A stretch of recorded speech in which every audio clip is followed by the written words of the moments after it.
ပင်ခါရွာဆိုတာကတော့မြို့နဲ့အတော်အတန်လှမ်းဝေးပြီးတော့တောကြတဲ့ရွာလေးတစ်ရွာဖြစ်ပါတယ်။တောရွာရဲ့ထုံးစံတိုင်းရွာသူရွာသားတွေကရိုးသားလုံးလို့ရိုးအားတဲ့ဖက်ကိုရောက်ကုန်ကြတာများပါတယ်။မြို့သူမြို့သားတွေလိုအမြင်မကျတော့အယုံလွယ်ပြီးမြို့ပေါ်ကောက်ပဲသီးနှံတွေတက်ရောက်တဲ့အခါဈေးနှိမ်ဈေးလင်ခံရတာတွေကြုံတွေ့ခဲ့ရဘူးပါတယ်။မြို့ပေါ်ကလျှက်စစ်ပစ္စည်းတချို့အသုံးဆောင်ပစ္စည်းတွေခရီးကြုံအိမ်ပြန်ဝင်ဝင်လဲအမြဲဈေးတင်ခံရပစ္စည်းလိမ်ခံရတာတွေကြုံကြိုက်ခဲ့ရဘူးပါတယ်။ပြောရမယ်ဆိုရင်ပင်ခါရွာသူရွာသားတွေရဲ့ပင်ကိုအယိုးခံစိတ်ကိုတစ်ဖက်လူတွေရဲ့အတုံးချခံသွားရတာကများပါတယ်။ရှေးဦးကြီးတော်ကြီးတွေလက်ထက်က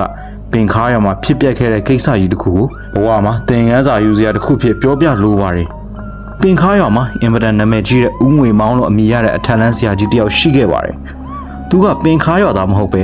မြို့ပေါ်ကအထက်လန်းခိုင်းကဆရာတဆူဖြစ်ပြီးတော့ရွာမှာဆွေမျိုးအဆက်အဆက်နဲ့လာလဲရင်းကနေဒီမှာပြောင်းရွှေ့အခြေချနေထိုင်ခဲ့တာဖြစ်ပါတယ်။ပင်ခါရွာမှာသူနာမည်ကြီးလာတဲ့အကြောင်းရင်းတွေအများကြီးရှိပါတယ်ဗျ။သူကအပမီနေတဲ့လူတွေအပင်းထဲ့ခံရတဲ့သူတွေကိုအပနှင်ပေးပြီးလုံးဝတတ်တာပျောက်ကင်းအောင်ကဲတင်ပေးခဲ့ပါတယ်။စီးပွားရေးကောင်းစီမဲ့အစီအရင်တွေနဲ့လည်းရွာသားတွေကိုအများကြီးကူညီပေးခဲ့ဘူးတာပါ။တခြားအုံငွေမောင်းမှာတက်ကျွမ်းတဲ့ပညာရက်တွေများစွာရှိပါသေးတယ်။အုံငွေမောင်းဟာရွာထိပ်ကညောင်မင်းအိုကြီးနာကပြင်အောင်အိမ်ကြီးမှာတယောက်တည်းနေလာခဲ့တာဖြစ်ပါတယ်။ရွာမှာသူ့ဆွေမျိုးများရှိပေမဲ့လည်းစေကုခန်းတဲ့အစီရင်တွေပြင်ဆင်ဖို့ရာတယောက်တည်းတီးတန့်နေလို့တာကြောင့်ရွာထိပ်ကအိမ်ကြီးမှာတယောက်တည်းနေဖို့ရွေးချယ်ခဲ့တာဖြစ်ပါတယ်။ဒီအိမ်ကြီးကသူ့အပိုင်တော့မဟုတ်ပါဘူး။ရွာမျက်နှာဖုံးဦးကြောက်ခဲကသူ့ကျေးဇူးရှိတာကြောင့်သူ့ပိုင်တဲ့အိမ်ထဲကဦးငွေမောင်းနေထိုင်ဖို့ရာအိမ်တလုံးစီစဉ်ပေးခဲ့ရခြင်းဖြစ်ပါတယ်။ဦးငွေမောင်းတက်ကျွမ်းတဲ့ပညာအစုံကိုပြောရမယ်ဆိုရင်ဖြင့်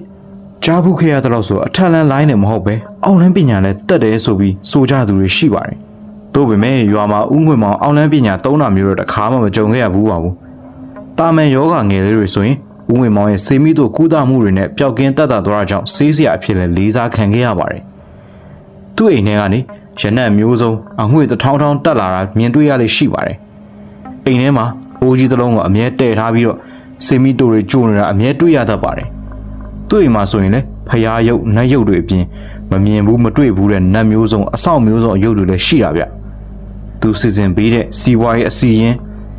လူမှုရေးရတဲ့တွေကစွမ်းလွန်းတာကြောင့်တရွာလုံးရဲ့ယုံကြည်လေးစားခံပုံကိုယ်တယောက်ဖြစ်လာခဲ့တာရွာကတကြီးအောင်လေးစားအားကိုးရတဲ့သူဖြစ်ခဲ့တာနေတိုင်းဆိုသူတို့အိမ်မှာဧည့်သည်ပြတ်တယ်မရှိခဲ့ပါဘူးဦးငွေမောင်ရဲ့ခုံသတင်းကပင်ခါရွာတယ်မဟုတ်ပဲဘေးပတ်ဝန်းကျင်ကရွာတွေစီပါပြန့်နှံ့လို့လာခဲ့တာဗျအထူးသဖြင့်တခြားဆရာတွေတောင်မှန်နှင်ထုတ်နိုင်တဲ့အပမီတာတွေအောက်လန်းပညာတွေကိုနိုင်နိုင်နှင်းနှိမ်နှင်းနိုင်တာကြောင့်လည်းဖြစ်ပါတယ်တခါတလေ